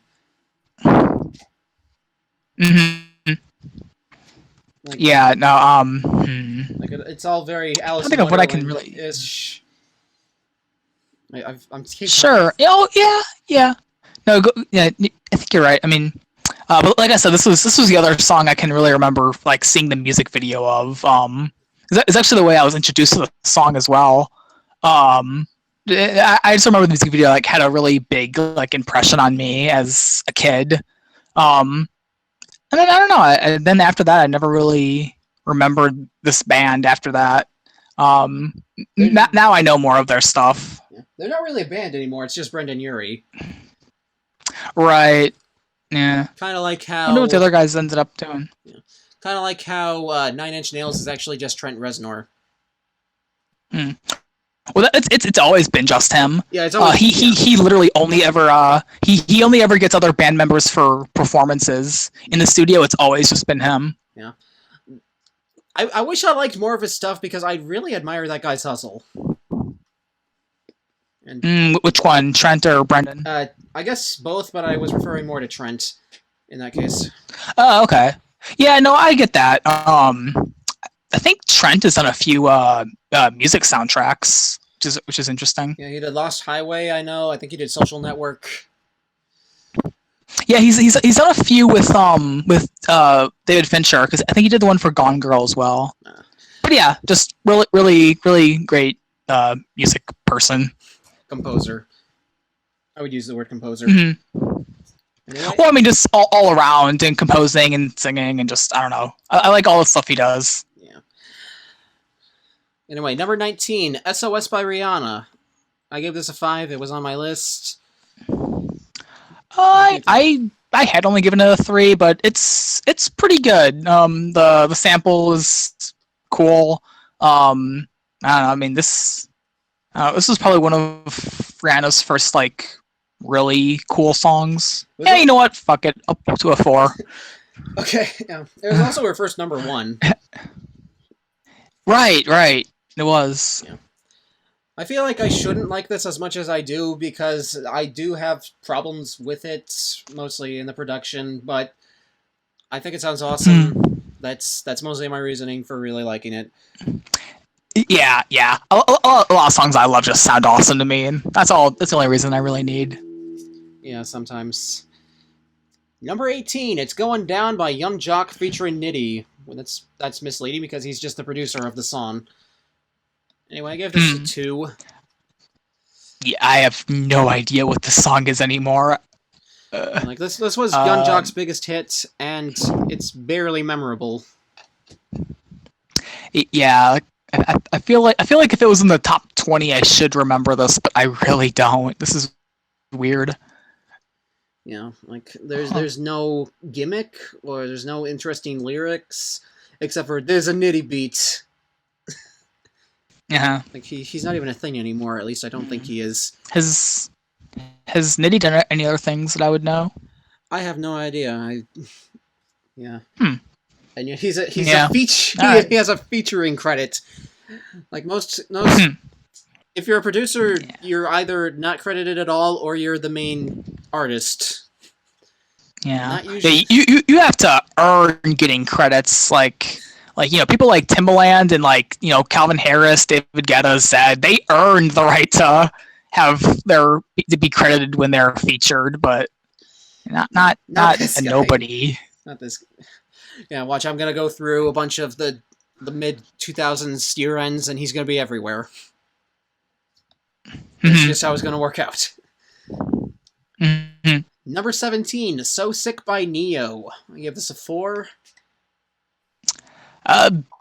Another 2 for me. I don't know. This one in particular, I just do not like Neo's voice. And I get that. It's kind of a willowy song, and that's I guess kind of what he did. Although I kind of liked it. I don't remember why though. It just sounded sweet, I guess. Yeah, that's fair. That's probably why I didn't give it a lower score. I only gave it a 2, like I said, so yeah. Right. Like, Neo, he's not the most interesting R&B singer, but I think he's at least sincere, and he doesn't resort to being gross or over the top.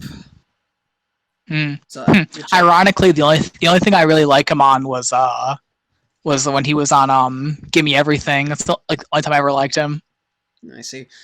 Working with Pitbull brings out the best in you. Yeah, I guess so. Oh yeah, because he did the other song with him. Time of Our Lives. Yes, thank you. I couldn't remember off the top of my head, but yeah, that one. Yeah. Number 16, Run It by Chris Brown featuring Joel Santana. I gave this a 0. It was on the worst list that I did. Yeah, I give it a 1. This was this his big debut? This is his debut single, first of 2 number 1 hits, the other one being Kiss Kiss with T-Pain. Yeah. It's garbage. It's yeah. Like this was the. It is interesting though, looking at like the earlier Chris Brown hits. He kind of had this like weird like duality going on, where like he would have these like really boring, sappy songs, but then also these like weird like I'm trying to be tough type songs. It's really weird. It just does not work here because one of the lines I remember is, "I'll have you saying that I can't be 16, and you sound 12." Okay, maybe not 12, probably like 15, but yeah, you sure. You don't sound like you actually know a goddamn thing. Come on, you you can't fool me. And then Joel Santana's verses are a mess. He feels like he's off the beat. He interpolates, I know what guys like for no discernible reason. The beat's annoying. It's the same thing Scott Storch does all the time. Mm-hmm. Did not like. Yeah. Number 15, Buttons by Pussycat Dolls featuring Snoop Dogg. 1 out of 5. Only really exists because Pussycat Dolls, Snoop Dogg. Hey, this could be funny if we put them together. I gave this a 2 out of 5, but the more important thing I need to talk about is I made another typo here where I credited the song as the Pussycat Dolls featuring Snoop Dolls. Snoop Dolls! All sorts of dolls in this song. Yeah. All we need is the Goo Goo Dolls, the perfect trifecta.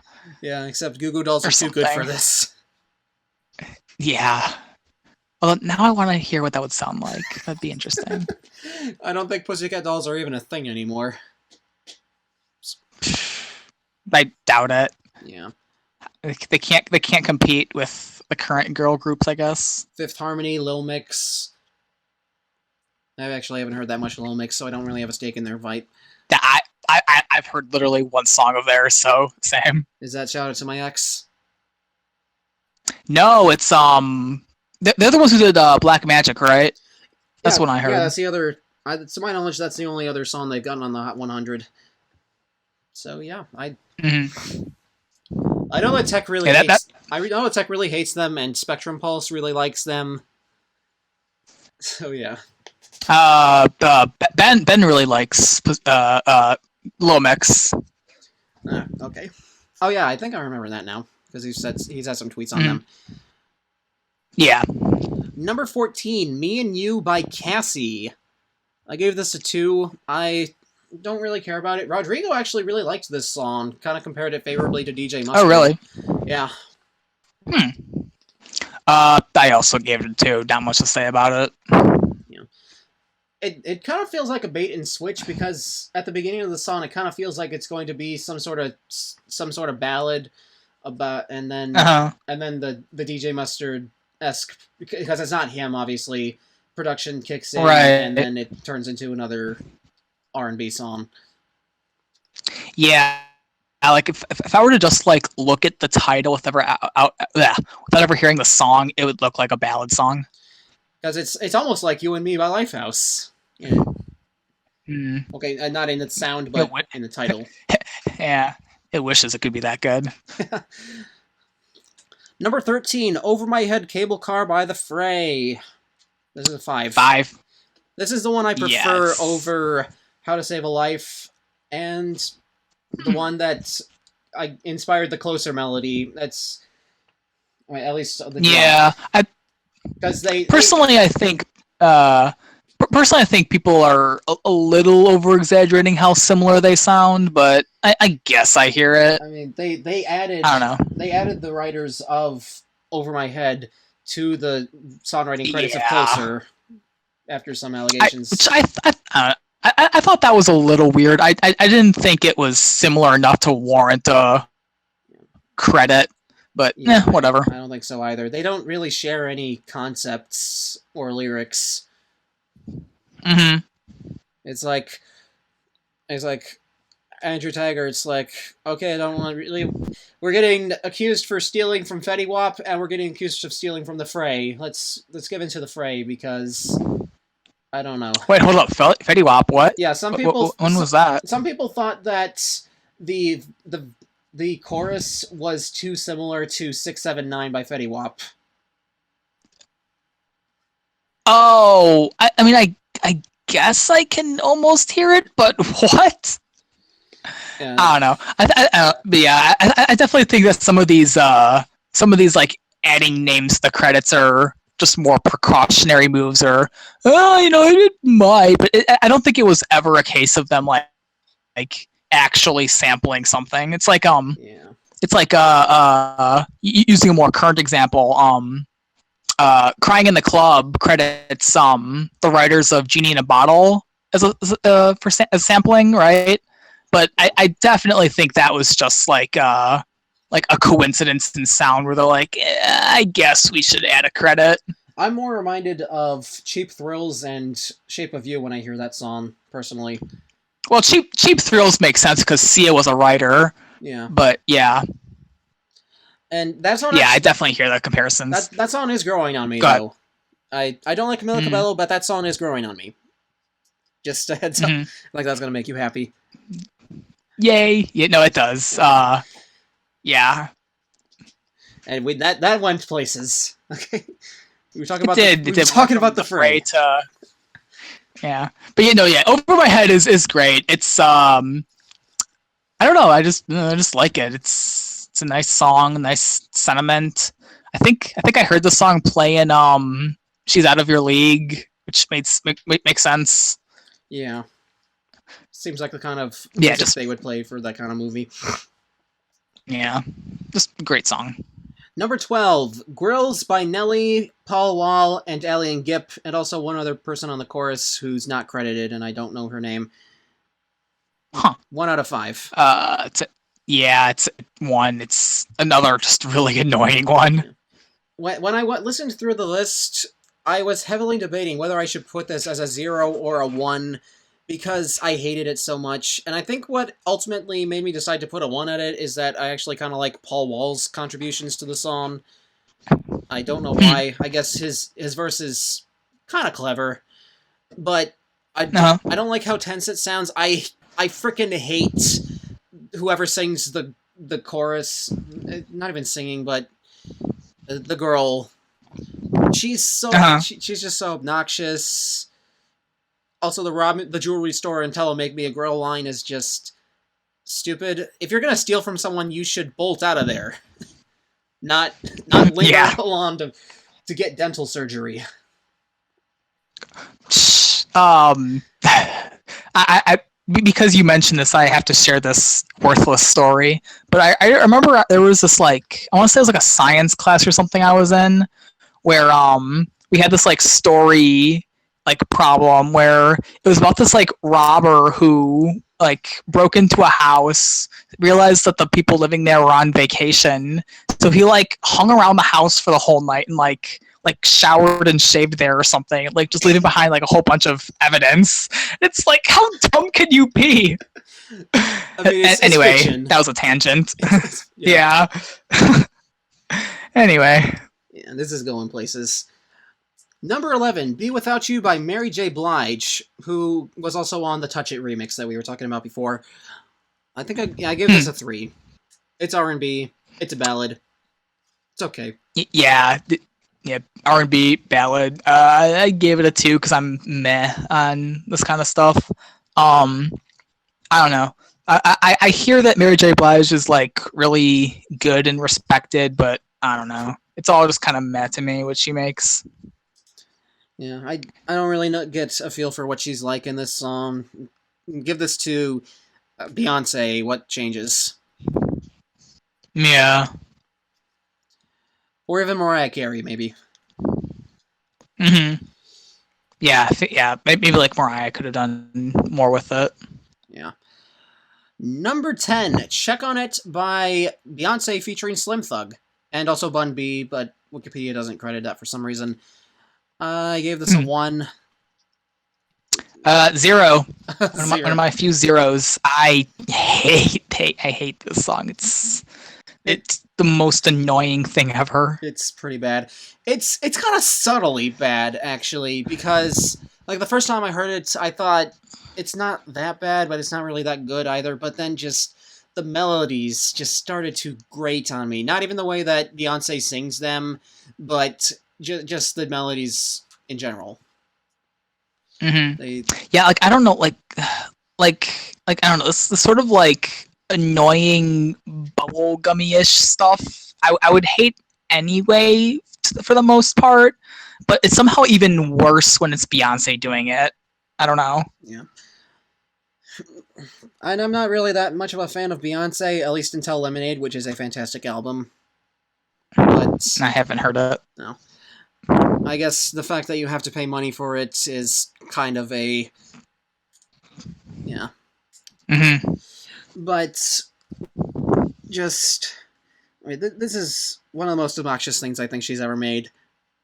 Not the most obnoxious, but up there. Yeah, I have to think about it, but it'd be a contender for her most obnoxious.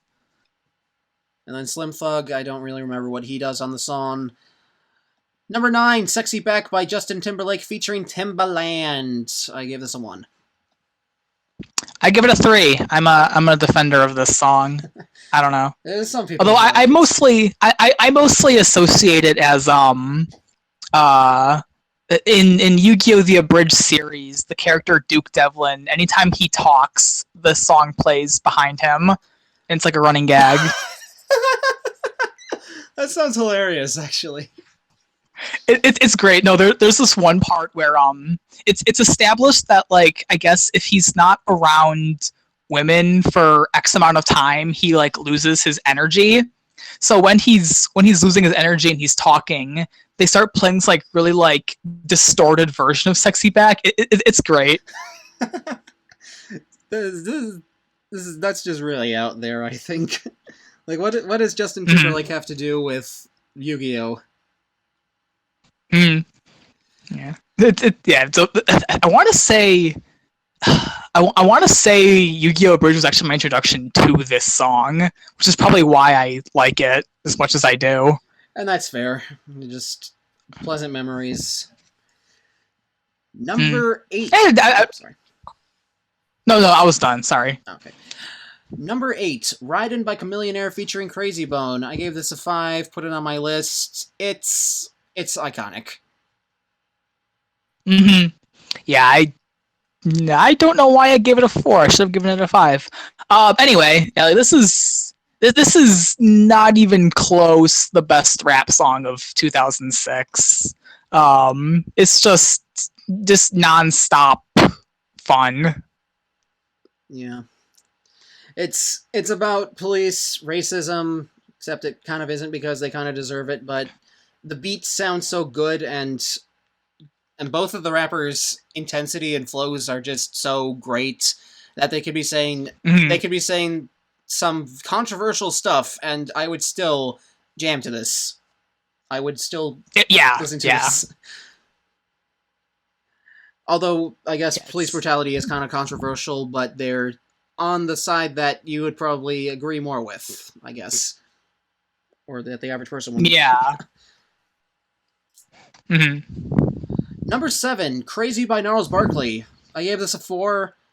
Part of me thinks I should have given it a 5, but I didn't. I guess. Mm-hmm. I gave it a 3. It's good on on any metric. It's just I don't know, not a song I have any sort of real attachment to.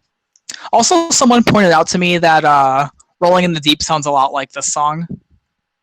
Oh, really? Okay, then. Mm-hmm. I'm actually playing that in my head right now, and that makes sense. But yeah, this is another song that's pretty iconic, I would say. I remember hearing that on the radio quite a bit. It's fun. It's Although I think it just needs a little more push to be a great song. Sure, yeah. Number 6, not handwritten, unwritten by Natasha Bedingfield, which I gave it 2. I give a 3. It's harmlessly alright. Yeah, it's not offensive in any way.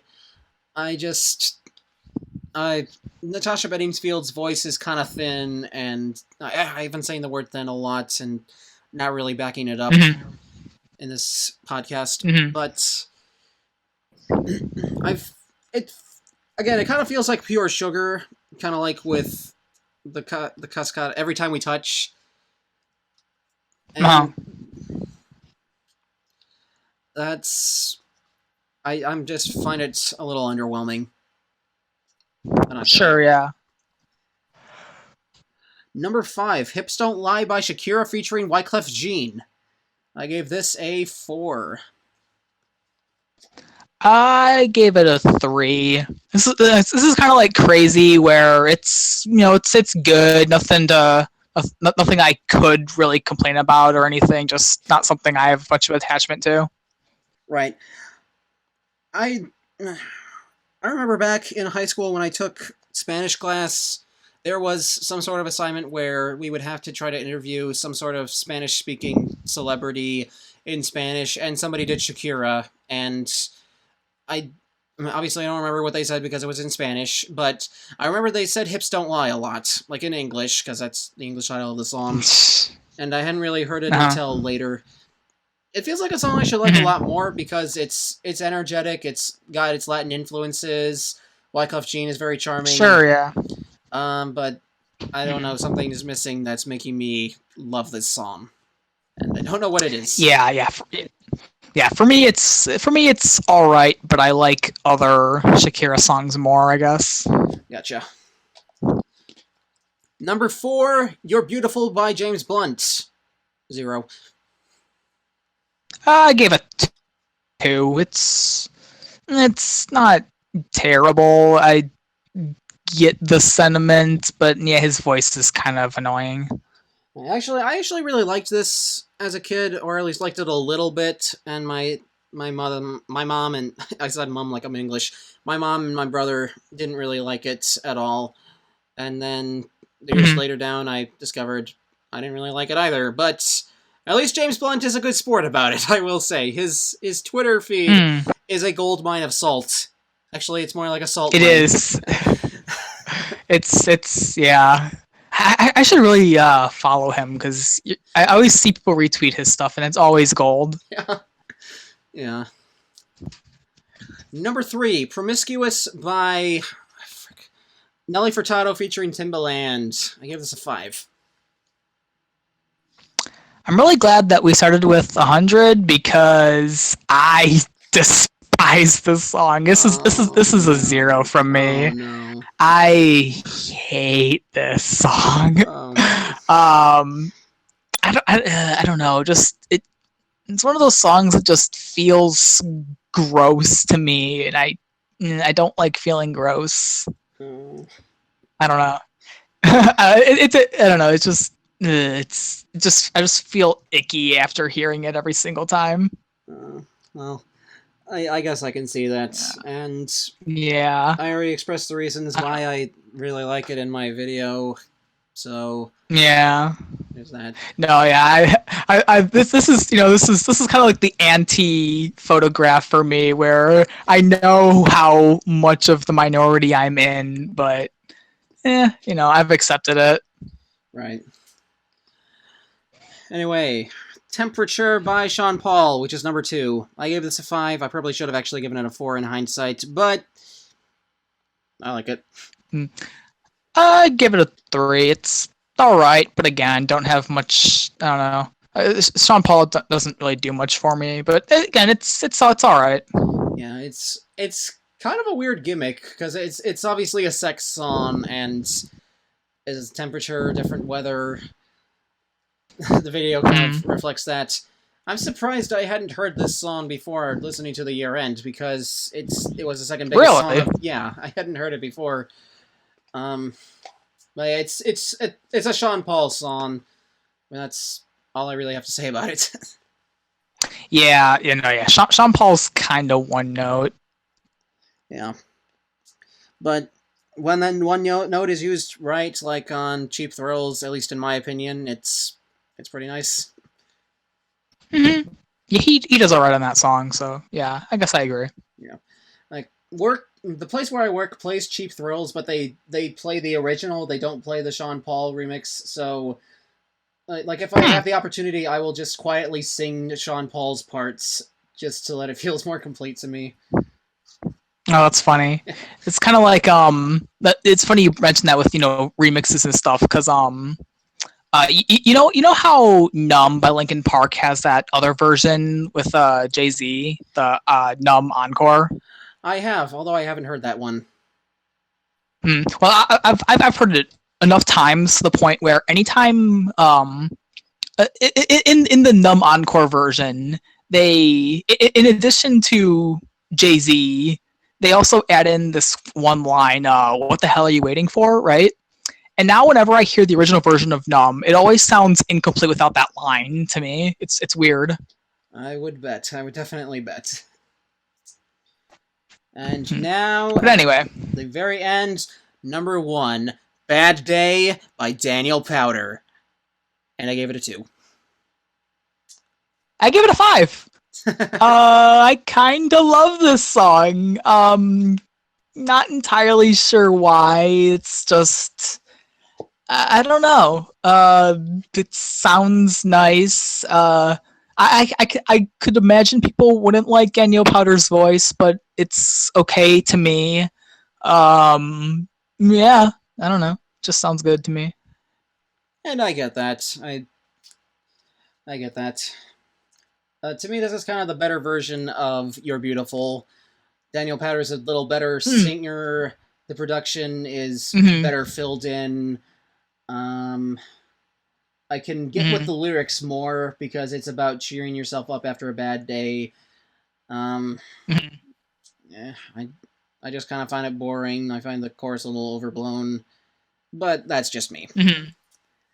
No, I kind of get that. I don't know. This song kind of fits into my I don't know. I'm a sucker for like pretty sounding songs, I guess, and this song kind of fits that mold for me.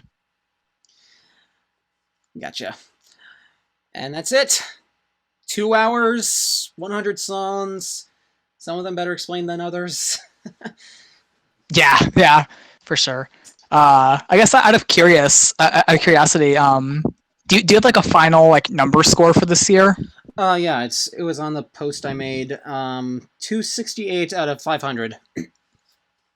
Oh, it's actually higher than mine. Mine was mine with my little addendums I made during the podcast. Mine ended up being 251. So not it's average year. Not one of the worst years ever, like I've heard some people say, but yeah. There's obviously better years, but yeah, this is all right. Yeah, I don't think I've had a score lower than 250, but maybe I'm too. I've had a couple. Yeah. Let's see. Well, I want to say when I originally. Sorry. I was supposed to say. I think when I originally rated every year, I think this year was lower before, but which means other songs grew on me. So that's always nice. Yeah, originally I had this year at 248, so it grew a little bit. All right. So, thank you for watching. Subscribe to the new Music Republic channel. We'll make more podcasts soon, maybe, with different members. If you hated me and Timmy, I hope you don't. And, take care. Bye.